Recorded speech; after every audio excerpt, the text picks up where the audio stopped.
Allah yang tidak pernah meninggalkan kami, tidak pernah melepaskan kami. Itulah janjimu Tuhan, bahwa Engkau Tuhan yang setia. Terima kasih Bapa. Urapi lidah bibir hamba-Mu menyampaikan isi hati dan firman-Mu. Kami perlu firman-Mu, ajar kami firman-Mu Tuhan. Karena oleh firman-Mu kami boleh dibentuk menjadi murid-murid-Mu Tuhan. Jadikanlah kami murid-murid-Mu yang taat. Di dalam nama Tuhan Yesus. Urapi lidah bibir hamba-Mu Tuhan. Setiap perkataan yang keluar adalah firman Allah yang hidup. Urapi jemaat-Mu yang sudah hadir. Setiap telinga terbuka mendengar firman Tuhan. Setiap hati terbuka menerima kebenaran firman Tuhan.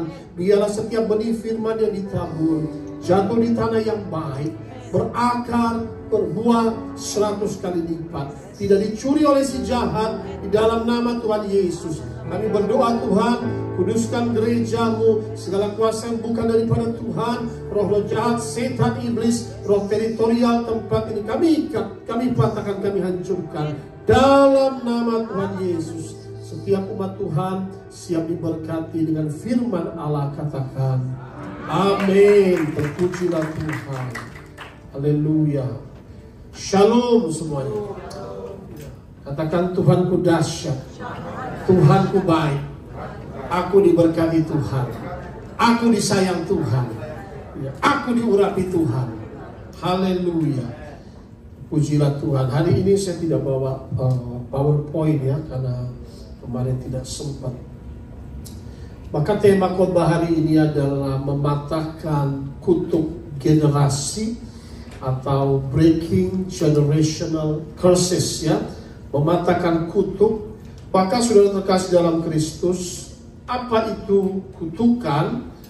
Kita belajar sesuai dengan firman Tuhan, diperhadapkan oleh Musa kutuk dan berkat.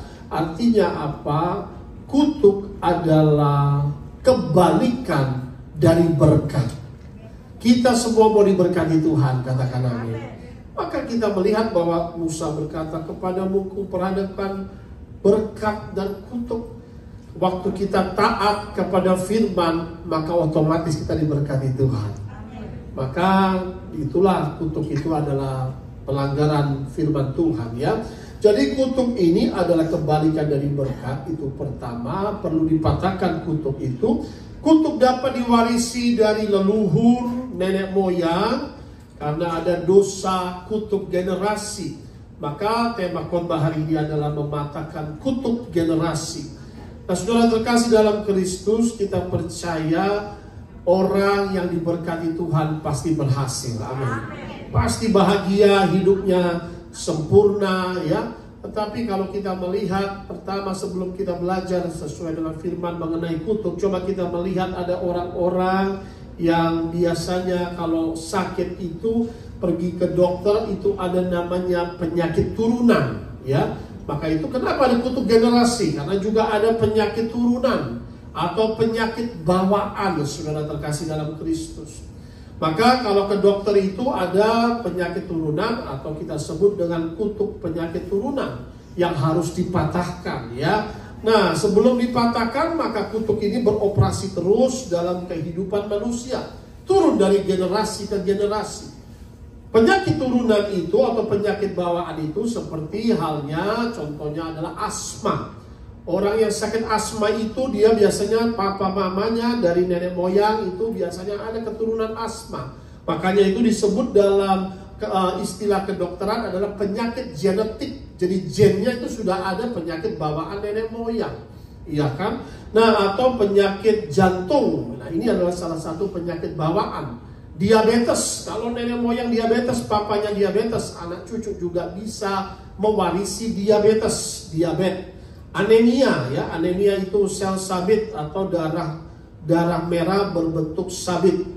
Nah, penyakit-penyakit genetik ini ada juga namanya hemofilia, darah beku, talasemia, kurang hemoglobin di sel darah, kurang oksigen dalam tubuh, atau kebutaan, cacat fisik. Nah, ini juga ternyata kalau kita googling ini penyakit turunan.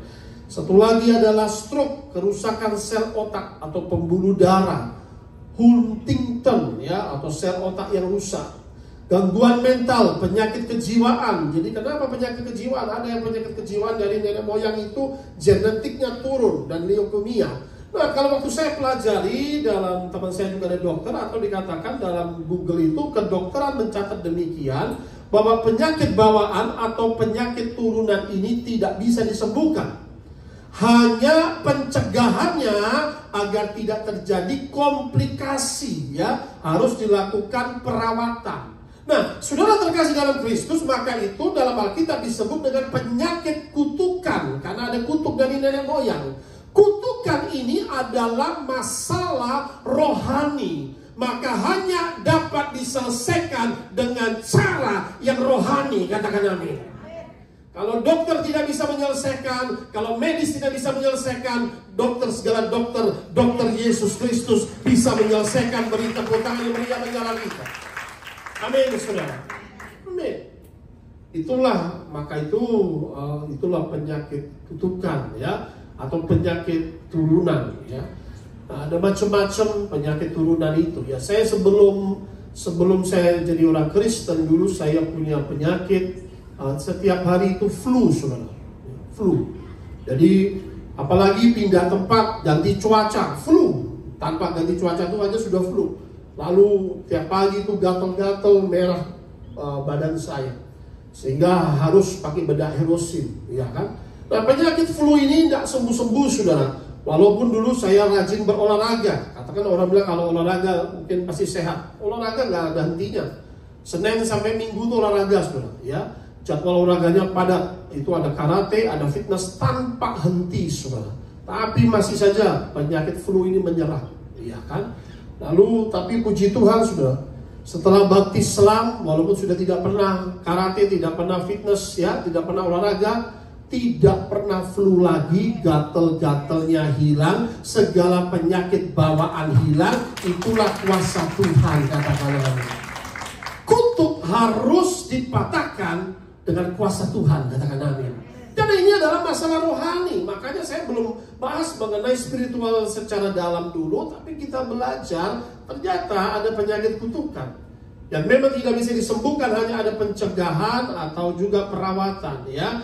Jadi sekali lagi, kutuk adalah masalah rohani, hanya dapat dipatahkan melalui doa, ya. Doa, makanya doa itu pemutusan kutuk penyakit. Inilah penting, namanya doa, ya. Rantai penyakit turunan ini hanya dapat diputuskan oleh darah Yesus, katakan amin. Kuasa darah Yesus sangat luar biasa, ya. Maka itu, saudara terkasih dalam Kristus, Yesus Kristus di atas kayu salib mati bagi kita. Tujuannya satu, saudara, untuk menggantikan dosa kita, untuk menggantikan segala kutuk kita, supaya kita boleh diberkati, supaya kita tidak terkutuk lagi. Tangan kita boleh diberkati, kaki kita boleh diberkati, tubuh kita boleh sehat dan sempurna, katakan amin. Sebab ada tertulis, terkutuklah dia yang digantung di atas kayu salib, katakan amin. Itu, terkutuklah ia yang digantung di atas kayu salib. Dia menanggung hukuman kita, dia menanggung kutukan kita, katakan amin. Itu, saudara, ada amin. Makanya ada orang ngapain bahas kutuk, ngapain pelepasan kutuk. Memang, saudara, karena dia mati untuk menanggung kutukan kita, katakan amin. Itu, saudara.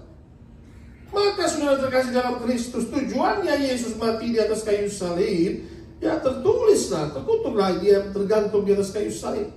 Kita buka ayat pembuka, saudara terkasih dalam Kristus. Saya percaya semua orang tahu ayat ini. Baik, kita akan baca juga sama-sama di dalam Yesaya pasal 53 4 sampai dengan 5. Kitab Yesaya 53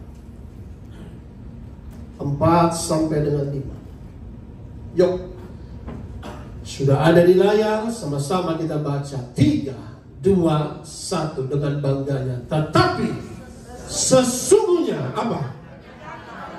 Penyakit kita yang apa? Ditanggungnya. Kedua apa? Kesengsaraan kita yang dipikulnya. Padahal kita mengira dia kenapa? Itulah kutukan, saudara. Dipukul dan ditindas Allah. Tetapi ayat 5 berkata apa? Tetapi dia tertikam oleh karena pemberontakan kita, dia diremukkan oleh karena apa? Kejahatan kita. ganjaran yang mendatangkan apa? Keselamatan bagi kita ditimpakan kepadanya. Dan apa? Oleh bilur-bilurnya kita menjadi sembuh. Penyakit kronis, penyakit kutukan, penyakit apapun, semuanya disembuhkan oleh bilur Yesus. Katakan amin. Amin, saudara. That's the reason He died on the cross. He began curse for us. Dia mati menjadi kutuk bagi kita supaya kita boleh diberkati, ya. Tujuan Yesus mati disalibkan, saudara terkasih dalam Kristus, ya. Pertama kita lihat ayat 4, saudara terkasih dalam Kristus. Apa yang ditanggung? Sesungguhnya apa ditanggung? Tuhan mau Anda sehat sempurna, katakan amin. Anda sembuh penyakit jantung, katakan amin. Anda sembuh penyakit lever, ginjal, paru-paru, sembuh semua, katakan amin. Sembuh, klaim, oleh darah Yesus aku disembuhkan. Amin. Maka itu penyakit kita Dia tanggung, saudara. Sesungguhnya penyakit kita yang ditanggungnya. Pertama, Dia mati menanggung penyakit kita, agar kita dibebaskan dari penyakit turunan, penyakit kutukan, apapun penyakit yang disebut itu. Tidak ada hal yang mustahil bagi Tuhan, ya. Kutuk penyakit Dia tanggung. Ya, penyakit kita, our sickness, He bore our sickness. Dalam bahasa Inggris, surely He has borne our sickness. Ya. Lalu dikatakan yang kedua, apalagi ditanggung. Lalu yang kedua, kesengsaraan kita yang dipikulnya. Katakan amin. Kesengsaraan, sorrows. Kesengsaraan ini berbicara apa, saudara?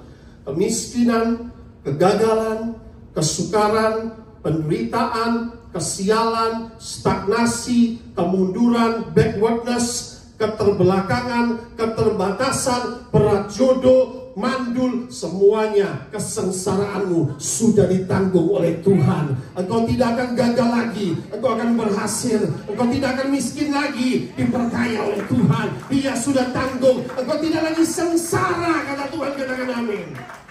Dahsyat Tuhan, kau katakan bersama saya, Yesus dahsyat. Itu sudah.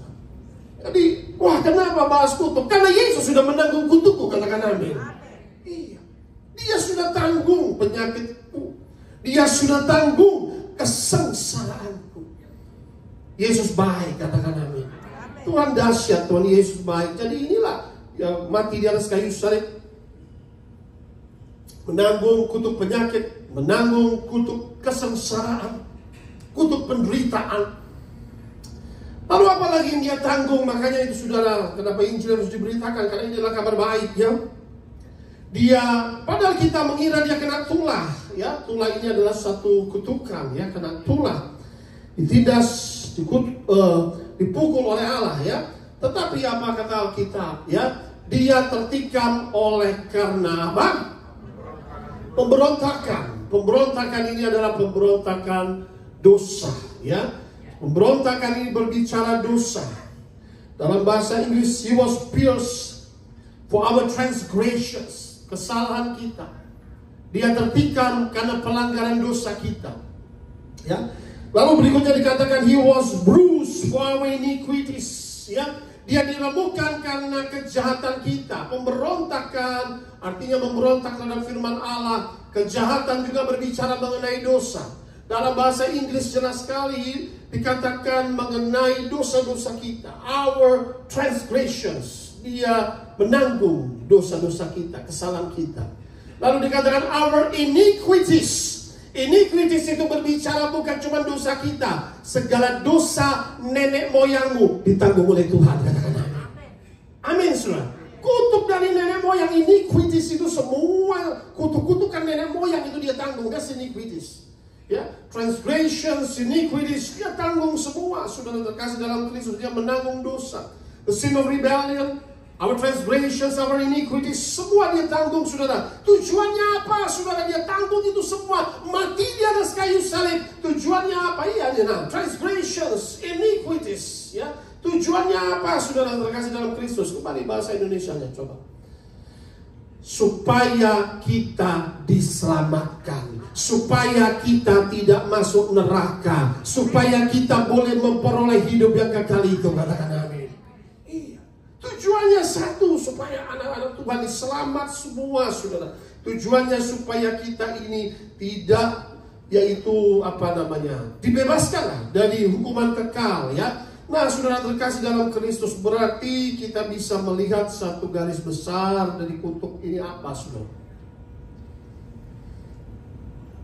Kutuk masuk dalam hidup manusia akibat dosa.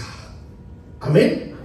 Akibat dosa. Maka itu dia tanggung dosa-dosa kita di atas kayu salib. Kutuk penyakit ditanggung, kutuk kesengsaraan, kesalahan kita, sampai iniquities, semua pelanggaran-pelanggaran nenek moyang, semua udah Tuhan tutup semua, hapuskan, dia tanggung semua. Betapa luar biasa, ya. Tujuannya jelas sekali bahwa kutuk itu bagaimana masuk dalam hidup manusia. Pertama, kutuk masuk dalam hidup manusia akibat dosa. Akibat dosa, ya. Dosa itu adalah pintu masuk kutuk, ya. Dosa adalah pintu masuk kutuk. Dan dosa ketika kutuk masuk, itu adalah pintu masuk dari roh-roh jahat. Dosa adalah pintu masuk roh-roh jahat, ya. Nah, kutuk dosa membuat roh jahat mengikat manusia. Bukan juga cuma mengikat, atau juga membuat punya pijakan yang sah untuk menyerang ketika manusia hidup dalam dosa. Where sin remains, curse remains. Di mana ada dosa, kutuk itu berkuasa. Maka itu sudah terkasih dalam Kristus. Bagaimana kutuk masuk? Yang pertama ada 4 poin dosa. Ada yang pertama namanya dosa pribadi, ya. Yang kedua adalah dosa leluhur nenek moyang. Ini semua mengundang kutuk. Dosa pribadi, yang berbuat dosa, ada curse. Lalu kedua, dosa nenek moyang leluhur. Nah, ini kenapa? Ini semua dipatahkan, saudara, ya. Yang ketiga adalah kutukan orang lain, atau musuh, atau orang kuat, dukun, dan penyihir. Seperti halnya Bileam. Ketika Bileam mau mengutuk bangsa Israel, Tuhan serius sekali. God take that very seriously. Tuhan utus malaikatnya untuk menghentikan Bileam. Katakan amin. Iya. Why? Kenapa Tuhan harus utus malaikat? Karena ini penting sekali. Tuhan gak mau umatnya dikutuk, tetapi diberkati. Katakan amin. Bagaimana aku bisa mengutuk, kata Bileam, yang diberkati Tuhan? Kutuknya diubahkan menjadi berkat. Itu saudara. God take very seriously about curses. Tuhan gak mau umatnya dikutuk. Oh, kau mau mengutuk umatku, kata Tuhan, berhadapan dengan aku. Jadi itulah orang kuat, atau namanya disebut dengan penyihir. Atau yang keempat, self-imposed curses. Mengutuki diri sendiri. Mati aku, hancur aku. Saudara, dari mulut kita tidak boleh keluar kutukan. Katakan amin. Aku diberkati. Ayo, aku diberkati.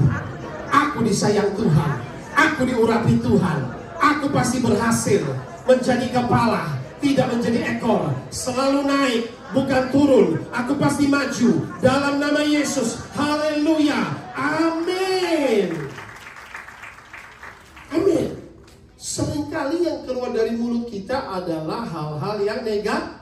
Negatif itu tidak boleh. Apapun yang terjadi dalam hidupmu, perkataan-perkataan berkat, saudara. Perkataan-perkataan iman, saudara. Katakan amin. Sekalipun belum memiliki negeri itu, mereka percaya kami akan memiliki negeri ini. Tuhan sudah berkata, ayo miliki negeri itu. Ada banyak musuh, ada banyak tantangan yang mereka harus hadapi. Ada banyak giants, ada banyak raksasa-raksasa yang dihadapi oleh bangsa Israel. Tetapi Tuhan sudah berjanji, engkau akan memiliki negeri itu. Katakan amin. Itu, saudara. They see by faith, they walk by faith. Itulah hidup dalam iman, saudara terkasih dalam Kristus. Jadi kita tahu bahwa dosa inilah yang membuat kutuk masuk dalam hidup manusia, ya. Jadi cara mematahkan kutuk bagaimana? Satu-satunya cara mematahkan kutuk, saudara terkasih dalam Kristus, adalah menyingkirkan dosa dari hidup kita. Katakan amin. Amin. Kan kutuk masuk akibat dosa. The only way to fight that curse, satu-satunya jalan mematahkan kutuk itu, singkirkan dosa dari hidup kita. Amin. Tidak ada jalan lain lagi. Singkirkan dosa. Karena selama ada dosa, kutuk itu berkuasa. Memang Yesus sudah menebus kita, tapi waktu kita sudah tahu kebenaran, jangan kita buat dosa lagi. Katakan amin. Jangan buat dosa lagi supaya padamu tidak terjadi lebih parah. Seringkali Tuhan berkata demikian. Itulah berarti apa? Kita harus bagaimana supaya kita bertobat ya, jika kita tidak mengetahui kebenaran. Kebenaran firman Tuhan ini akan mengekspos dosa dalam hidup kita, membongkar dosa, mengungkapkan dosa ya, karena dosa mengundang kutuk dalam hidup manusia. Kita harus mengetahui bahwa ada kutuk dosa. Ketika manusia hidup dalam dosa ya, nenek moyang punya dosa dan lain sebagainya, harus dipatahkan melalui doa dan pertobatan. Kita harus mengakui dosa-dosa kita di hadapan Tuhan. Dosa nenek moyang lebih tahu saudara, ini nenek moyangnya dosanya apa semua, Tuhan aku akui. From the bloodline of the father, from the bloodline of the mother, semua dari darah garis keturunan nenek moyang. Ini darah garis keturunan papa dan mama, semuanya ada kutukannya. Itu semua harus dipatahkan melalui pengakuan dan juga dipatahkan melalui deklarasi, dihancurkan oleh darah Yesus. Katakan amin. Be broken, be broken, be broken. Semuanya hancur, hancur, hancur kutukannya oleh darah Yesus. Katakan amin. Harus diucapkan, saudara. Katakan amin. Karena ada ucapan yang sudah terjadi. Ada ketika orang mengucapkan, kita harus mengucapkan pembatalan kutuk itu. Kalau tidak, dia terus beroperasi dalam hidup kita ya. Maka sudah terkasih dalam Kristus, solusinya adalah jelas, kita harus katakanlah menyingkirkan dosa dari hidup kita ya. Nah, sudah terkasih dalam Kristus, kita akan melihat bahwa bagaimana kutuk masuk dalam hidup manusia. Yang pertama karena dosa. Kita buka sudah terkasih dalam Kristus. Kalau saudara bawa Alkitab, buka Alkitabmu, beri tanda dalam Alkitabmu. Dosa kutuk pertama terjadi dalam kehidupan manusia di dalam Kejadian pasal 3. Itulah saudara. Ayat 13 sampai 14 kita buka di situ dulu. Pak Jimmy akan bacakan. Nah, itulah saudara. Kejadian pasal 3 ini adalah pertama kali Allah mengucapkan kutuk dalam hidup manusia ketika manusia jatuh dalam dosa. Kejadian 3, 13 sampai 14.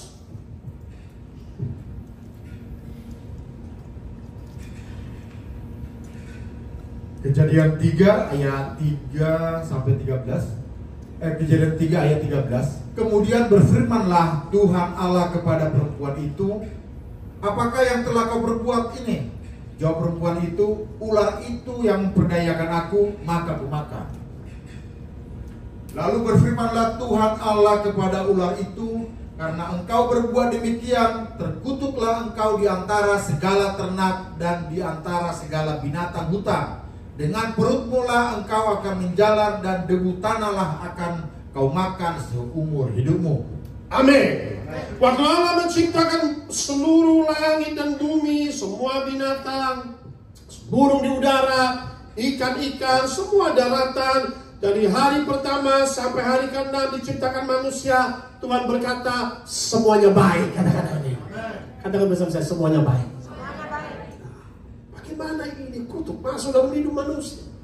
Bagaimana kutuk itu masuk ketika Allah mengucapkan kutuk? Tidak ada pertama Allah mengucapkan kutuk.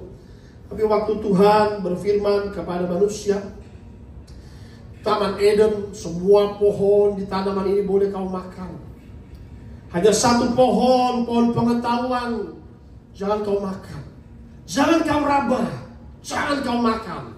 Nanti kalau kamu makan, kamu akan mati. Mati dalam apa? Mati dalam dosa. Dan juga itulah katakan Tuhan sudah berkata kamu akan mati. Ya, mati dalam dosa itu yang terjadi. Dan juga apa yang terjadi kita akan melihat. Jadi pertama kali kita bisa melihat berfirmanlah Tuhan Allah bagaimana ini kok jatuh manusia dalam dosa. Ayat 13. Kemudian berfirmanlah Tuhan Allah kepada perempuan itu. Karena kan masalahnya adalah perempuan ini berbicara dengan ular itu. Ya, karena Tuhan sudah bilang dan jangan makan. Adam sebetulnya nurut. Ini wanita ini ketika melihat, wah ya ada ular ini sudah lihat yang membuat wanita ini jatuh dalam dosa. Jadi wanita ini menunjuk ular ini kepada Tuhan. Dia ini loh ya ini yang menjadi masalah. Kemudian berfirmanlah Tuhan Allah kepada perempuan itu. Karena tanya, kenapa Adam kamu jatuh? Perempuan yang kau berikan kepadaku, inilah yang buat aku jatuh. Hanyalah perempuan itu. Ular inilah yang buat aku jatuh. Nah, Tuhan harus melihat satu persatu, saudara ya. Seringkali seperti itu. Ya, itulah yang terjadi memang.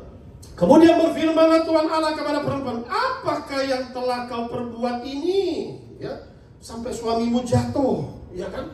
Sahabat perempuan itu, ular itu yang apa dikatakan? Memperdayakan aku, maka aku makan. Salah satu senjata iblis adalah tipu daya. Amin. Find the English version. Tipu daya. The snake deceived me. The serpent deceived me and I ate. Deceive itu artinya menipu saya. Ya. Salah satu pekerjaan iblis, senjata iblis untuk menjatuhkan manusia adalah tipu daya. Jadi waktu jatuh di situ, istri Adam tahu, aduh, aku ketipu ini, iya kan? Wah, ular inilah memperdaya aku, sehingga karena aku ditipu maka aku makan, dan itulah yang terjadi. Jatuhlah wanita ini jatuh dalam dosa. Ya, baik kita melihat ayat 14, ya, ayat 14 bahasa Indonesia. Berfirmanlah Tuhan Allah kepada ular itu, karena engkau berbuat demikian. Pertama kali keluar kata ini apa? Terkutuklah engkau kepada ular ini di antara segala ternak, di antara segala binatang. Jadi ular ini, saudara, adalah binatang yang terkutuk di antara ternak, di antara binatang. Ini adalah curse. Jangan potong-potong makan ular, saudara. Amin. Ada di situ kan potong ular dimakan, minum darah ular, empedu. Itu curse, saudara. Yang berkata dalam firman Tuhan, katakan amin. Ya dulu mungkin pernah, ya, Bapak nggak tahu. Jadi inilah ternyata Alkitab mencatat, waduh, kenapa? Ternyata dikatakan terkutuklah engkau nih ular ini, dari segala ternak, dari segala binatang hutan.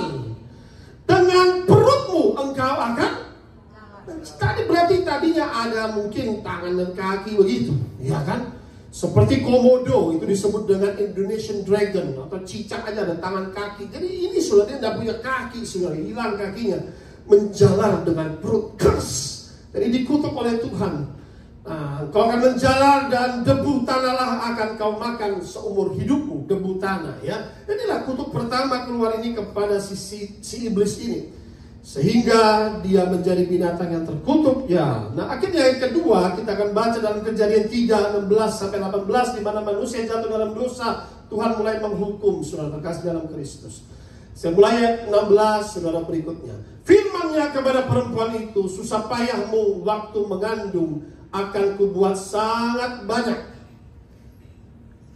Dengan kesakitan engkau akan melahirkan anakmu, namun engkau akan birahi kepada suamimu dan ia akan berkuasa atasmu. Ayat 17. Lalu firman-Nya kepada manusia itu, engkau mendengarkan perkataan istrimu, makan dari buah pohon, telah diperintahkan kepadamu, jangan makan dari padanya, maka terkutuklah tanah engkau, dengan bersusah payah engkau akan mencari daging dari hasil bumi.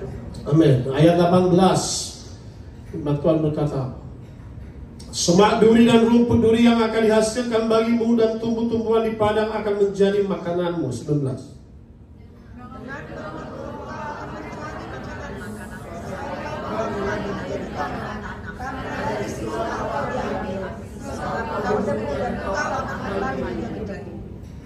Keadilan Tuhan harus menghukum dosa, katakan amin. Kasih Tuhan mengampuni dosa, katakan amin. Jadi Tuhan ini adil. Dia harus menghukum, ini sudah salah jatuh, mau nggak mau. Tapi ternyata ada kasih Tuhan yang lebih besar. Nanti dia utus putranya, ya. Nah, saudara kita kasih dalam Kristus, disinilah keluar kutukan-kutukan pertama, yang sehingga Alkitab mencatat di sini akibat pelanggaran pertama, wanita kena kutuk sakit bersalin, ya. Sakit bersalin dalam ayat tadi dikatakan ayat 16 kita bisa melihat susah payahmu waktu mengandung akan kubuat sangat banyak. Jadi waktu mau melahirkan biasanya kan wah itu sakitnya luar biasa, ya, berjam-jam atau katakanlah, ya. Jadi itu kutukan terjadi dalam kehidupan manusia. Nah, di sini bisa kita melihat bahwa dikatakan dengan kesakitan kau akan melahirkan anakmu. Namun engkau akan birahi kepada suamimu dan ia akan berkuasa atasmu. Jadi jelas dalam rumah tangga, prialah yang menjadi pemimpin dalam rumah tangga, katakan amin. Jangan kebalikannya, saudara, amin. nanti salah kaprah ya. Nah, baik, yang berikutnya dalam ayat berikutnya di situ dikatakan tanah kena kutuk pun karena manusia jatuh dalam dosa. Firman Tuhan kepada manusia, karena engkau mendengarkan perkataan istrimu dan memakan dari buah pohon ke tempat bekerja itu menghasilkan dari tanah itu yang telah kuperintahkan, jangan makan, maka terkutuklah tanah. Jadi itulah, karena engkau dengan bersusah payah engkau akan mencari rezeki, tanah seumur hidupmu berpeluh. Jadi inilah yang terjadi, hasil semak duri, rumput duri, susah payah cari rezeki dan juga kerja keras dan hasilnya tidak maksimal ya. Tetapi inilah yang pertama Tuhan melihat bahwa manusia ini jatuh dalam dosa ya. Dosa inilah yang menjadikan manusia masuklah kutuk pertama dalam kehidupan manusia. Nah, saudara terkasih dalam Kristus, inilah dosa warisan dari Adam ya. Disebut dengan tabiat keberdosaan. Roma pasal 5 ayat 12 kita melihat di situ. Satu dosa ini saudara menjalar yang membuat, yaitu katakanlah dosa menjalar ya. Roma pasal 5 ayat 12. Jadi dikatakan terbuat di DNA-nya langsung dosa itu mengalir, saudara terkasih dalam Kristus. Kitab Roma pasal 5 ayat 12. Sebab itu sama seperti dosa telah masuk ke dalam dunia oleh satu orang, dan oleh dosa itu juga apa? Maut. Upah dosa adalah maut. Demikianlah maut itu telah menjalar kepada semua orang, karena semua orang telah berbuat dosa. Jadi dosa itu terus menjalar sampai keturunannya. Berikutnya itu terus dosa itu, waduh, sudah tak berhenti-berhenti manusia berbuat dosa. Dan akhirnya mengundang kutukan demi kutukan dalam kehidupan manusia ya. Jadi disinilah akibat dosa Adam, kutuk maut menjalar. Dan oleh dosa itu juga maut, kematian. Dosa ini mendatangkan kematian. Maut itu adalah juga kematian secara rohani ya. Jadi inilah saudara kuasa dosa aktif mulai masuk dalam kehidupan manusia, mulai dari dosa Adam ini. Disebut dengan sinful nature atau tabiat keberdosaan. Hati manusia kecenderungan berbuat dosa, ya, melanggar dosa, memberontak terhadap firman Allah. Itu yang terjadi sesungguhnya, disebut dengan sinful nature, tabiat keberdosaan manusia. Kutuk maut ini sudah menjalar, maka itu tidak ada jalan lain lagi. Hanya dia yang sempurna harus lahir, yang tanpa dosa, untuk mematahkan kutuk maut itu. Kadang-kadang amin. Kalau nggak seluruh mati, kematian itu masuk menjalar. Ketika ya inilah, jadi dosa ini seperti kanker menyebar ke tubuh manusia, sehingga itu memakan kehidupan manusia, mematikan saudara. Maka itu kanker itu harus dipotong. Dosa itu harus dipotong ya. Karena dosa membawa kematian, upah dosa adalah maut. Semua orang berbuat dosa. Kematian masuk melalui dosa satu orang. Nah inilah Alkitab mencatat sebagai dosa warisan leluhur nenek moyang, ancestral sin. Sebab itu sama seperti dosa telah masuk ke dalam dunia oleh satu orang, dan oleh dosa itu juga maut. Demikian maut itu telah menjalar kepada semua orang, karena semua orang telah berbuat apa? Dosa warisan leluhur ini sangat alkitabiah. Disebut dengan ancestral sin, breaking the curse of ancestor. Ternyata di atas begitu banyak kutukan dosa yang terjadi dalam hidup manusia, saudara terkasih dalam Kristus. Maka saudara terkasih dalam Kristus, Allah sangat mengasihi dunia ini. Allah tidak ingin melihat manusia binasa, katakan amin. Allah tidak ingin melihat manusia hidup dalam kutukan itu. Allah tidak ingin melihat manusia mati akan dosa. Maka itu dalam Roma pasal 5 ayat 15, apa kata firman Tuhan? Tetapi karunia Allah tidaklah sama dengan pelanggaran Adam. Nah, the grace of God is great. Sebab jika karena pelanggaran satu orang, semua orang telah jatuh di dalam kuasa maut, jauh lebih besar lagi kasih karunia Allah dan karunia-Nya yang dilimpahkannya atas semua orang, karena satu orang, manusia kedua, Yesus Kristus. Beri tepuk tangan yang meriah bagi Allah kita, katakan amin. Manusia pertama gagal, jatuh dalam dosa, keterdagingan menguasai, mengakibatkan kutuk generasi. Itulah yang paling simpel yang dibahas dalam Roma pasal 5 ayat 12 ya. Tapi Allah melihat kejatuhan manusia. Hati manusia dilihat cenderung jahat, berbuat dosa, sampai pokoknya pada saat itu terjadi puncaknya adalah zaman Nuh, di mana dosa itu sudah merajalela. Tidak ada lagi yang berbuat baik. Lahir golongan raksasa. Tuhan melihat, aduh seperti ini, sehingga harus diriset pada saat itu. Air bah sudah selesai, habis air bah. Itu juga kita melihat Sodom dan Gomorrah, di mana dosa memuncak, tidak ada yang baik di situ. Cuma Lot dan satu keluarga itu bukan doa dari Abraham orang benar itu. Maka itu terjadi di LA kemarin, di California. Ya sudah terkasih dalam Kristus ya. Nah, keadilan Allah sekali lagi harus menghukum dosa, tapi kasih Allah mengampuni orang berdosa. Kasih karunia Allah menyelamatkan umat manusia, katakan amin. The grace of God is greater. Tuhan itu penuh dengan belas kasihan, He's compassionate, He's merciful. Lalu dikatakan juga dia itu mempunyai kasih karunia yang luar biasa ya. Dan kita bisa melihat manusia kedua ilahi, tanpa dosa, diutus sempurna. Dia harus datang, Allah menjadi manusia untuk menebus, menghapuskan dosa, menghapuskan kutuk itu, saudara. Maka itu sudah terkasih dalam Kristus. Lompat lagi dalam Roma pasal 5 ayat 17, apa kata firman Tuhan ini, saudara? Sebab jika oleh dosa satu orang maut telah berkuasa oleh satu orang itu, yaitu Adam, maka lebih benar lagi mereka yang telah menerima kelimpahan kasih karunia, anugerah kebenaran akan hidup berkuasa oleh karena satu orang itu, yaitu Yesus Kristus Tuhan kita. Beri tepuk tangan yang meriah bagi Allah kita. Dia berikan anugerah bagi kita, katakan amin. Apa yang Tuhan berikan? Kelimpahan kasih karunia. Bukan oleh karena kebenaran kita, tapi kebenaran Dia yang menebus kita. Amin. Kita semua orang berdosa, tetap berdosa, amin. Tapi Dia begitu besar kasih karunia-Nya, berlimpah kasih karunia-Nya, berlimpah anugerah kebenaran. Dia membenarkan kita orang berdosa, sehingga kita boleh memperoleh hidup. Dan hidup itu dalam kelimpahan, katakan amin. Mau tidak berkuasa lagi. Kepada anak-anak Tuhan, anak-anak Tuhan memperoleh hidup yang sangat luar biasa itu. Nah, sudah terkasih dalam Kristus, maka itu inilah Injil perlu diberitakan. Karena oleh karya salib Kristus, segala kutuk dosa dihancurkan.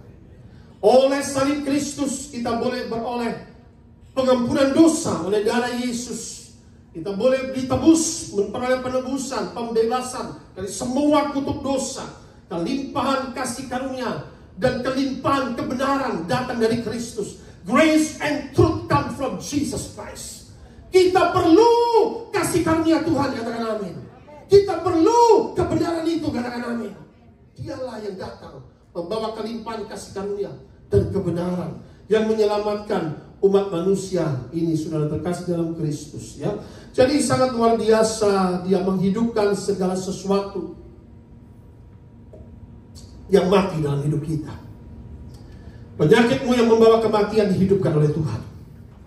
Keluargamu yang hancur-hancuran mau bercerai, yang tadinya sudah gak ada jalan keluar, Tuhan akan pulihkan kembali. Dia akan membawa kehidupan, katakan amin. Usahamu yang hancur-hancuran, Tuhan akan hidupkan kembali, katakan amin. Yesus membawa kehidupan, katakan amin. Betapa luar biasa. Dia membawa kehidupan. Dia membangkitkan Lazarus yang sudah mati ya. Nah, sudah terkasih dalam Kristus, kutuk maut dikalahkan, kutuk dosa dihancurkan di atas kayu salib. Tetapi sudah terkasih dalam Kristus yang menjadi satu hal yang sangat penting. Setelah kita mengenal kebenaran, apabila kita dengan sengaja melanggar firman Tuhan dan tidak bertobat, lalu terus berbuat dosa, maka dengan berbuat dosa dengan baik-baik, secara otomatis ketika orang sudah tahu kebenaran terus berbuat dosa, maka secara otomatis dia ketika berbuat dosa, dia membuka pintu kutuk untuk masuk dalam hidupnya. Ada amin. Sudah tahu kebenaran, jangan buat dosa. Kita sudah sudah mulai tahu kebenaran. Kalau tadinya kan nggak tahu, sekarang kita mulai tahu kebenaran. Oh, kutuk masuk karena dosa. Maka aku harus bertobat. Bertobatlah sebab kerajaan Allah sudah dekat. Tuhan panggil kita untuk bertobat, ya. It's an automatic door open. Ketika manusia hidup dalam dosa dengan sengaja, sudah tahu kebenaran, melanggar dosa itu, secara otomatis pintu kutuk itu terbuka dan roh-roh jahat masuk. Tetapi selagi kita hidup, selagi kita bernafas, kita datang kepada Tuhan, kita mengakui dosa kita, kita mulai minta ampun dosa kita, Dia Allah yang setia dan adil, ya, darahnya akan mengampuni segala dosa kita dan menyucikan kita dari segala kejahatan. Itulah kasih karunia dan kebenaran yang ditawarkan oleh Tuhan Yesus. Katakan amin. Selama kita hidup, mari kita bertobat. Katakan amin. Tuhan mau ingatkan kita. Ini melalui firman Tuhan mau ingatkan. Manusia bisa jatuh dalam dosa, bisa jatuh, tapi mari, kata Tuhan, bangkit lagi. Bertobat, tinggalkan dosa itu. Jangan terus berbuat dosa, ya. Itulah kutuk generasi. Maka kita harus belajar hari ini pintu-pintu dosa apa yang mengundang kutuk dalam hidup manusia. Saya nggak bahas begitu banyak, tapi saya akan bahas, yaitu coba kita akan buka di dalam Keluaran 20. Itu adalah 10 perintah Allah. Kita bahas sebagian saja. Pintu dosa pertama yang disebut dengan dosa warisan leluhur nenek moyang, generational curses, itu yang mana? Di dalam Keluaran pasal 20 ayat 3 sampai dengan 5. Inilah yaitu yang akan membuat dosa generasi yang turun. Di dalam Keluaran 20 ayat 3 pertama kita akan baca sama-sama. Jangan ada padamu apa? Ada, amin. That you have no any other gods besides me. Amin. Ketika Tuhan mengikat perjanjian, katakan bersama saya perjanjian. Allah kita adalah Allah yang membuat perjanjian dengan kita. Katakan amin. A God of covenant. Ada perjanjian lama, ada perjanjian baru. Tidak ada yang dibatalkan. Semuanya saling melengkapi. Amin. Jangan ada Allah huruf kecil lain di hadapanku. Katakan amin. Let there be no other gods. Kalau aku mau menjadi Tuhanmu, maka jangan ada Allah lain di hadapanku. Katakan amin. Kalau aku mau menjadi suamimu, tidak boleh ada suami yang lain. Katakan amin. Amin, sudah setuju? Setuju. Karena Dia penebus, ya. Jangan ada padamu Allah lain di hadapanku. Ayat 4, perhatikan di sini. Jangan membuat bagimu patung yang merupai apapun yang di langit di atas, yang di bumi bawah, atau yang ada dalam air bawah bumi. Ayat 5. Lalu dikatakan apa? Perhatikan. Jangan sujud menyembah apapun patung itu, kepadanya atau apa? Beribadah kepadanya. Sebab aku Tuhan Allahmu, salah satu karakter Tuhan, Allah yang jealous God, ya, yang membalaskan. Inilah saudara untuk generasi kesalahan bapak kepada anak-anaknya, kepada keturunan yang ketiga dan keempat dari orang-orang yang apa? Orang yang berdua hati itu adalah orang yang membenci Tuhan. Kita nggak bisa menyembah Tuhan tapi ada Allah lain dalam hidup kita. Katakan amin. Amin, saudara. Amin. Jangan membuat patung menyerupai apapun. Ini seperti halilintar. Saya dari penyembah berhala. Saya ada orang India, saudara. Apa nggak berhala disembah? Ular naga disembah. Apa semua disembah. Orang India kan lengkap itu. Dewa-dewanya ada yang naik naga laut, leviathan, ular di leher, ya kan? Ada macam-macam lah, gajah lah, apalah, lengkap. Ada yang kendaraannya apa itu? Tikus lah. Nah, sudah bayangkan. Kadang-kadang bingung kita juga kan? Dewanya macam-macam, ada tangannya banyak. Iya kan? Dulu saya kira keren sudah, macam-macam. Tentara langit disembah, nyembah bulan, nyembah bintang, nyembah apa? Matahari. Wah, tapi waktu saya baca, jangan membuat sesuatu seperti apapun di langit, burung-burung di udara. Aku Tuhan Allahmu, Allah pencemburu, sembahlah penciptamu. Katakan amin. Itu ciptaan semua. Sesuatu yang diciptakan oleh manusia. Patung dibuat dari apa? Dari kayu, dari pohon, ya, atau emas dan perak. Punya telinga tidak bisa dengar, punya mata kata Alkitab, ya, punya mata tidak bisa lihat, ya kan? Saudara mau goyang-goyang begini-begini depan patung, dia gak kedip-kedip, tetap kayak begini. Coba saudara, betul apa betul? Oh iya kok saya gak punya kok. Saudara mau, gitu-gitu ini, nah gini-gini, diam ya, tetap begini. Nah, gak berubah. Saudara pencet-pencet tetap sama kok. Saudara ledek-ledek gak akan berubah. Tapi Allah kita adalah Allah yang hidup, Allah yang berkuasa, yang mendengar doa, yang membuat mujizat, yang membelah laut. Beri tepuk tangan bagi Tuhan kita, katakan amin. Amin, saudara. Makanya kata Alkitab, yang membuatnya adalah orang bodoh. Pertama kutukannya adalah menjadi bodoh. Alkitab yang berkata, you that worship idol, you are fool. That's what the Bible say. Ada amin. That's the first curse, you become fool. Yang menyembahnya akan menjadi seperti patung itu. Punya mata tidak bisa melihat, buta rohani. Punya telinga tidak bisa dengar, budak. Ada amin. Budak rohani, kadang firman masuk dia nggak percaya. Punya mulut tidak bisa ngomong bisu. Tapi hari ini ketika firman Tuhan sudah membuka engkau mengetahui kebenaran, dan kebenaran ini memerdekakan engkau. Beri tepuk tangan yang meriah bagi Allah kita. That is why you need the word. Kau perlu firman itu, katakan amin. Firman ini mengubah saya, saudara. Saya bukan main-main. Dulu saya adalah orang yang sangat fanatik dalam kepercayaan yang lama. Ya. Saya bukan orang setengah-setengah kalau ikut Tuhan. Jadi dulu saya sangat fanatik, bolak-balik India, semua penyembahan saya tahu, semua pujian. Dari umur 5 tahun sampai berapa? 25. Baru saya mulai mengenal Kristus. 5 tahun saya itu di mana itu? Kelentengnya tuh apa? Nah, penyanyi-nyanyi sudah bisa. Sudah mimpin sampai 15 tahun, youth coordinator, pemimpin semua anak-anak muda, baca 200 buku sudah umur 15 tahun. Baca semua buku rohani bolak-balik India. Ada satu buku untuk counter attack orang Kristen. Wah, seperti itu saya dulu, saudara. Tapi waktu firman Tuhan saya baca, dahsyat, saudara. Firman ini bukan main-main, bukan cuma perkataan, tetapi kuasa yang mengubahkan orang seperti batu pun akan menjadi hidup kembali. Beri tepuk tangan yang meriah bagi Allah kita. Ada amin, saudara. Orang menyembah patung jadi kayak patung, become manic queen. Maka ini sudah kutuk generasi. Ketika ada sihir, ketika ada penyembahan berhala, ketika percaya kepada ramalan, ya kan, ini sudah mengandung kutuk sampai 3-4 generasi. Maka itu kabar baiknya, saudara terkasih dalam Kristus. Oleh darah Yesus, segala kutukan penyembahan berhala dihancurkan. Beri tepuk tangan yang meriah bagi Allah. Cukup diucapkan, saudara, katakan amin. Oleh darah Yesus, semua kutuk penyembah berhala dari nenek moyangku, dari papa, dari mama yang membuat kebodohan hancur, tidak berkuasa lagi. Maka itulah kita bisa mendapatkan hikmat rohani. Nah, yang kedua, saudara terkasih dalam Kristus, disinilah kita bisa melihat ya, kutuk penyembahan berhala ini betapa bahaya.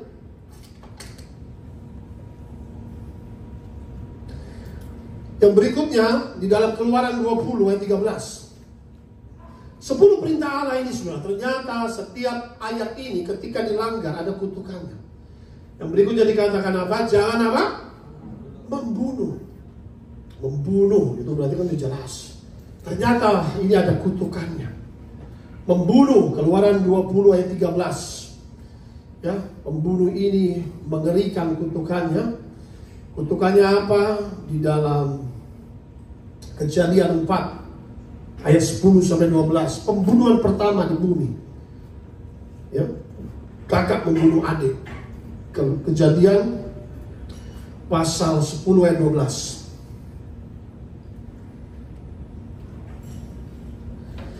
Kejadian pasal 10 Kejadian pasal 4 ayat 10 sampai 12. Coba Hendy baca di sini. Kejadian pasal 4 ayat 10 sampai 12, di mana kakak membunuh adik dan Tuhan tegur di situ. Kejadian 4 ayat 10. Firman-Nya, apakah yang telah kau buat ini? Darah adikmu ini berteriak kepadaku dari tanah. Ayat 11. Maka sekarang terkutuklah engkau, terbuang jauh dari tanah yang mengangkat mulutnya untuk menerima darah adikmu itu dari tanganmu. Ayat 12. Apabila engkau mengusahakan tanah itu, maka tanah itu tidak akan memberikan hasil sepenuhnya lagi kepadamu. Engkau menjadi seorang pelarian dan pengembara di bumi. Amin. Amin. Terima kasih. Baik, kita melihat Kejadian 4 ayat 10, di mana Kain membunuh Habel. Kita tahu ini kan dosa kedua, sudah. Ya, kakak karena iri hati bisa membunuh adiknya. Nah, ini sangat mengerikan. Dia tidak bisa menguasai hatinya karena panas hati. Saudara, panas hati Amarah tidak mengerjakan yang benar di hadapan Tuhan. Katakan amin. Panas hati, amarah, ini akan mengakibatkan hancur, saudara. Ya, firman-Nya, apakah yang telah kau perbuat, kata Tuhan kepada Kain. Kok darah adikmu ini berteriak kepadaku dari tanah. Jadi waktu dibunuh, saudara, darahnya tercurah. Darah itu bisa berteriak, saudara. Ada amin. Tuhan bisa dengar. The blood is shouting. Minta keadilan. Tuhan, aku salah apa dibunuh? Nah, ya. Lalu kutukannya apa? Keluar sudah dalam ayat 11, perhatikan. Maka sekarang, apa kata firman Tuhan? Dikutuk ini Kain. Terkutuk, lebih curse. Terbuang jauh dari tanah yang mengangkat mulutnya untuk menerima darah adikmu itu dari tanganmu. Ya, terbuang dari tempat itu. Dia gak boleh lagi di tempat itu.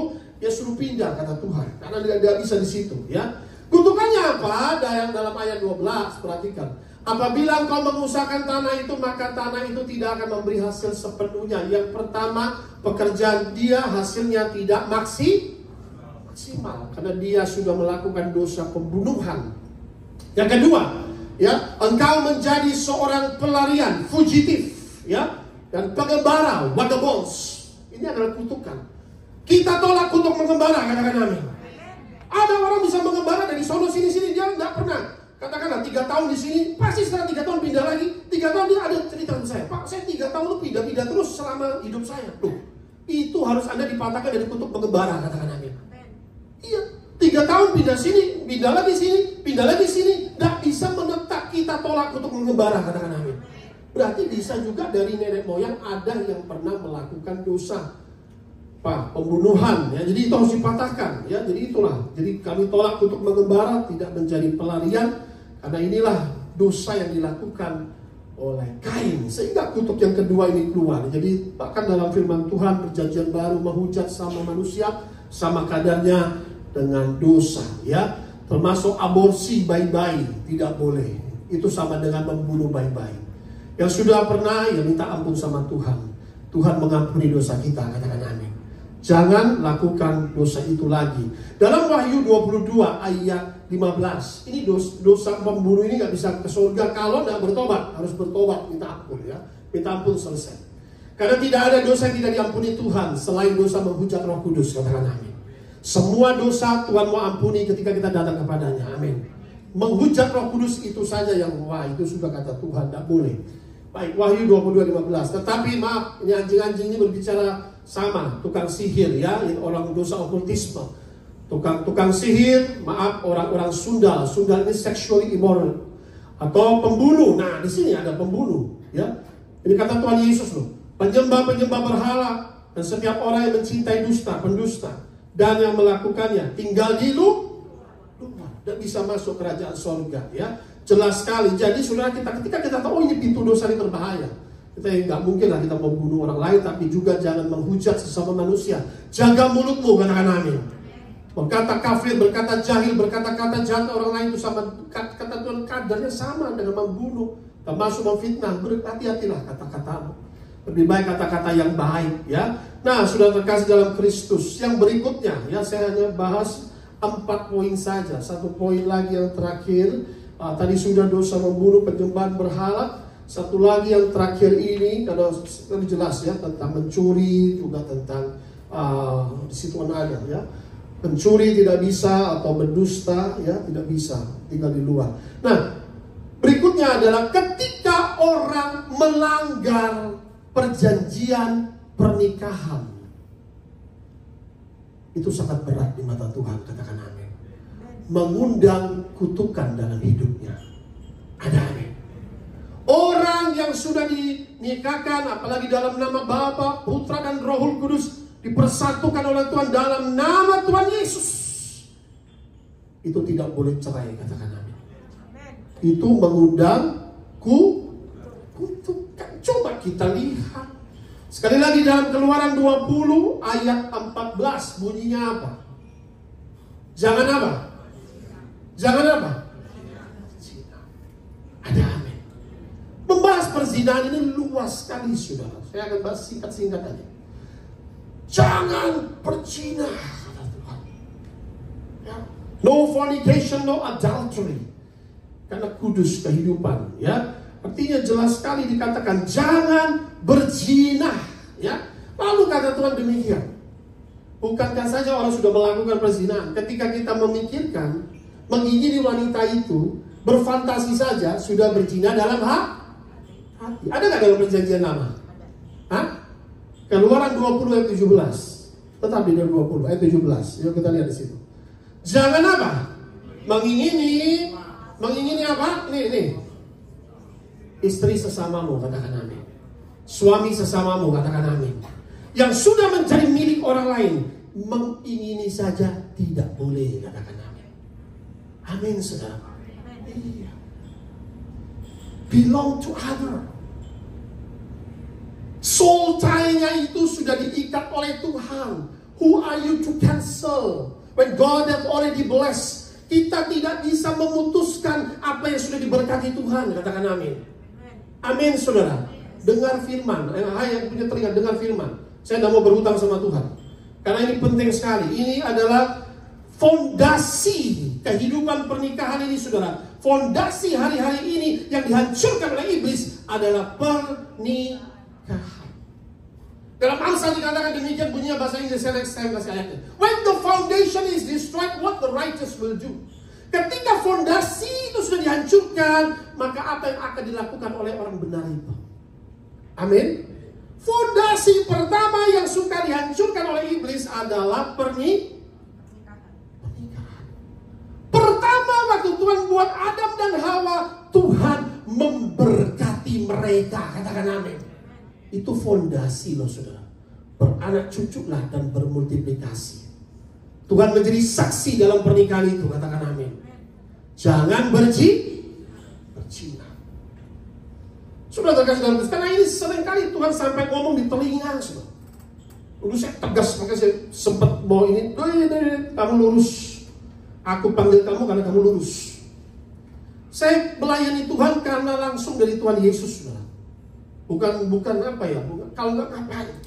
Tuhan berkata, aku Yesus Kristus berkata padamu, kau hamba Tuhan, aku pakai luar biasa. Boleh puasa, saudara. Pak Daniel ini pakai Tuhan enggak? Jadi perhatikan, perzinahan ini mengerikan sekali, saudara, ya. Maka itu sudah terkasih dalam Kristus. Tadi dikatakan orang Sunda tidak bisa mewarisi kerajaan surga. Disebut orang Sunda itu adalah sexually immoral. Terjemahannya adalah porneia, saudara terkasih dalam Kristus. Sexually immoral itu apa sih yang dimaksud oleh Tuhan? Kita akan buka 1 Korintus 6, 9-10 supaya lebih jelas. 1 Korintus 6, 9-10. Inilah sexually immoral. Atau tidak tahukah kamu bahwa orang-orang yang tidak adil tidak akan mendapat bagian dalam apa itu sexually immoral? Janganlah seseorang cabul, ya. Ini sudah kita bahas, penyembah berhala, berzina, banci, pemburit. Amin. Maaf saudara yang berkata firman Tuhan, berzina, banci, gay, pemburit itu homoseksual, lesbi, LGBT, ya. Next slide, ayat 10. Pencuri, saudara, tadi ada dalam ayatnya juga dalam 10 perintah Allah. Kikir, pemabok, pemfitnah, penipu tidak akan mendapat bagian dalam kerajaan Allah. Maka itu kita harus bertobat, katakan amin. Tinggalkan dosa itu, katakan amin. Selama masih ada waktu, Dia Allah yang penuh kasih. Dia sayang samamu. Dia tidak mau kau terhilang. Dia sudah mati bagi dosa kita. Dia mau menebus kita. Dan Dia berkata, I love you. Aku mengasihimu. Katakan amin, saudara. Firman ini bukan untuk menghakimi, untuk mengajar kita, katakan amin. Dan untuk mengingatkan kita, katakan amin. Iya. Inilah saudara terkasih dalam Kristus. Betapa Tuhan berkata, aku membenci perceraian. Aku membenci perceraian. Tidaklah demikian pada mulanya. Karena kedegilan hatimu, Musa terpaksa mengeluarkan surat perceraian. Tapi tidak demikian pada mulanya. Jelas dalam kitab Zakaria, kitab Maliaki, aku Tuhan membenci perceraian. Kalau Tuhan izinkan perceraian, saya mau kasih tahu 95% pasti bercerai semua. Dalam perjalanan hidup itu, nanti salah sedikit cerai, nanti bosan dikit cerai. Lah repot saudara. Makanya saudara terkasih dalam Kristus, inilah saudara yang dikatakan hanya maut yang memisahkan, katakan amin. Hanya maut yang memisahkan. Jadi jelas sekali ya, bahasa firman Tuhan ini jelas. Kita tidak boleh melanggar, ada konsekuensi mengerikan. Sangat mengerikan saudara ya. Dia akan jadi jelas. Kalau gitu rugi dong Pak, enak dia berzina, laku rugi. Ini bukan untung rugi, ini adalah kekudusan hidup, katakan amin. Sebagai firman Tuhan, Tuhan tidak panggil kita untuk hidup cemar, tapi untuk hidup kudus, katakan amin. Amin saudara. Wih saudara, lihat saya bengong begitu. Wah, keras hari ini firman, amin. Amin saudara. Saya tidak mau berhutang, karena paling tidak saya sudah sampaikan. Karena berbahaya sekali saudara. Langkah-langkah orang benar ditentukan oleh Tuhan, katakan amin. Sebelum melangkah, hai yang mau anak-anak muda, engkau mau masuk pernikahan, engkau buat pacaran, jangan dengar gombal-gombalan saudara. Aku cinta kamu, bulan aku ambil, gunung aku daki. Miliki takut akan Tuhan dulu, katakan amin. Amin. Gunung daki, bulan ambil, nolong sesat. Yang penting takut akan Tuhan dulu, katakan amin. Yang penting sungguh-sungguh bertobat dulu, katakan amin. Lihat dari buahnya, ada pemurnian, sungguh dia kuat nggak saudara? Jangan sembarang ini pernikahan selamanya loh saudara, ada amin? Amin. Uji dulu orang ini. Makanya banyak pernikahan hancur, apalagi zaman sekarang mau cepet-cepet saja. Makanya betul juga kadang saya pikir gereja lain itu kasih 6 bulan pra pernikahan, konseling dulu. Kadang kita pikir kasih Pak cepet-cepet Pak, ngebet banget gitu loh mau nikah gitu ya kan. Waduh bingung kita. Tolong Pak, tolong ini mau keluar negeri mau begini lah ya. Kadang-kadang kita bikin cepat itu kan, tapi ya kita doa lah. Nah sudah terkasih dalam Kristus, jadi berhati-hati ya. Banyak pengajaran-pengajaran palsu akhir zaman ya. Apa Pak? Kutukan dari perzinahan. Mengerikan. Yang jelas kali nggak bisa ke surga. Yang kedua, lempar di ranjang sakit. Yang berkata bukan saya, firman Tuhan. Ayo ayat terakhir. Wahyu pasal 2 ayat 20 sampai 22. Ini pengajaran yang sesat. Yang akhir zaman muncul pengajaran ini. Yang ngomong Tuhan Yesus bukan saya. Wahyu pasal 2 ayat 20 sampai 22. Tetapi aku mencela engkau karena engkau membiarkan wanita Isabel iblis, yang menyebut dirinya nabi yang palsu, mengajar dan apa dikatakan? Menyesatkan siapa? Akan ada ajaran sesat akhir zaman. Isabel punya ajaran supaya berbuat apa? Up to you mau ikut yang mana? Dan makan persembahan. Dan ini keras sekali karena kita harus hidup benar, katakan amin. Ya, katakan ya, selebihnya itu berasal dari si jahat. Tidak, katakan tidak, katakan amin. Jangan tambahi firmanku, jangan kurangi firmanku. Apa yang ada dalam firmanku, ajarkan itu, maka Tuhan akan bertanggung jawab. Beri tepuk tangan yang meriah bagi anak kita, katakan amin. Yang nambahi, yang kurangi, keterangan kutuk, saudara, katakan amin. Teologi dengan ditambah-tambahi sakar PDW ini berbahaya. Perhatikan ya. Karena engkau membiarkan wanita Isabel, aku mencela engkau, yang menyebut dirinya nabi, yang mengajar menyesatkan hamba-hambaku supaya berbuat zina. Kawin 2-3 kali, enak saja sudah. Bayangkan berdiri di mimbar lagi. Ayat 21, perhatikan. Dan aku telah memberikan dia waktu untuk apa? Tuhan masih sayang, katakan amin. Dikasih waktu bertobat, katakan amin. Kalau sudah meninggal, boleh nikah lagi, katakan amin. Boleh, tapi kalau belum, nggak boleh. Tetapi ia tidak mau bertobat dari. Nah, kutukannya dalam ayat berikutnya. Kenapa? Lihatlah, aku akan melemparkan dia ke atas ranjang orang hospital, penyakit kronis, tiba-tiba jantung, tiba-tiba penyakit ini mati tidak lama. Seringkali seperti itu saya jumpai. Dulu ada, pelayan Tuhan. Bagus nyanyinya itu. Ketika dia menikah dengan istri orang, langsung kena ginjal, 6 bulan mati, saudara. Dan istri saya salah satu di situ bisa. Ini orang sedang berkhotbah terus suara Tuhan. Juga akan lihat dia lagi di mimbar karena dia berzina. Benar 6 bulan mati, penyakit ginjal. Saudara, hidup kudus itu penting, katakan amin. Amin, saudara.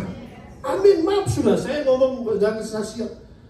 Maka dikatakan dilempar ranjang orang sakit, mereka berbuat zina, dengan dia akan kulemparkan ke dalam apa? Kesukaran besar. Ngeri sekali, saudara. Ya kan udah dengan lempar ranjang orang sakit, tidak bisa masuk pengangkatan, masuk kesukaran besar, hidupnya susah. Jika mereka tidak bertobat dari perbuatan-perbuatan perempuan Isabel ini. Jadi jelas sekali firman Tuhan. Mari kita bertobat, katakan amin. Pernikahan Kristen tidak kenal istilah perceraian, katakan amin. Itu pertama. Pernikahan Kristen tidak boleh zina, itu yang kedua, katakan amin. Pernikahan Kristen harus setia, hanya maut yang memisahkan, katakan amin. Itu saudara. Tidak ada jalan lain. Iya kan, bagaimana Pak yang cerai bukan suami istri Pak yang cerai? Kan bisa macam-macam zaman sekarang. Katanya ada boleh karena zina. Mana ayatnya boleh lagi nikah? Iya kan? Boleh Pak karena zina, ya kan? Jadi kita akan buka ini Matius 19 ayat 6. Saya buka sedikit pernikahan. Penting karena ini penting sekali semua. Matius 19 ayat 6. Demikianlah mereka bukan lagi dua, melainkan apa? Satu.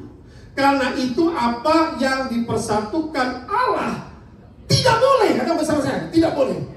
Tidak boleh diceraikan manusia. Ada amin. Iya. Seringkali ayat yang ini yang dipakai salah tafsir ya. Matius 5. Yuk, kita buka Matius 5 dari ayat 31 dulu, baru ke 32 ya. Seringkali 32-nya langsung. Matius 5 31. Kata Tuhan apa? Telah difirmankan siapa yang menceraikan istrinya harus memberi surat cerai padanya. Tuhan ngomong sama orang Farisi. Kan seperti itu perjanjian lama. Nah, apa kata Tuhan? Tetapi aku berkata kepadamu, setiap orang yang menceraikan istrinya kecuali karena apa? Zina, porneia, berzina berulang kali, tidak mau bertobat. Ya. Nah, kecuali karena zina diceraikan, lalu istrinya tetap sama orang lain, ia menjadikan istrinya berzina. Tidak ada terus bernikah lagi. Dan siapa yang kawin dengan perempuan yang diceraikan, ia berbuat apa? Zina. Jadi jelas tidak boleh, saudara kasih dalam Kristus. Ya, jelas dari sini kita bisa melihat firman Tuhan. Markus 10, 11 sampai 12 kali lagi terakhir. Markus 10, 11 sampai 12.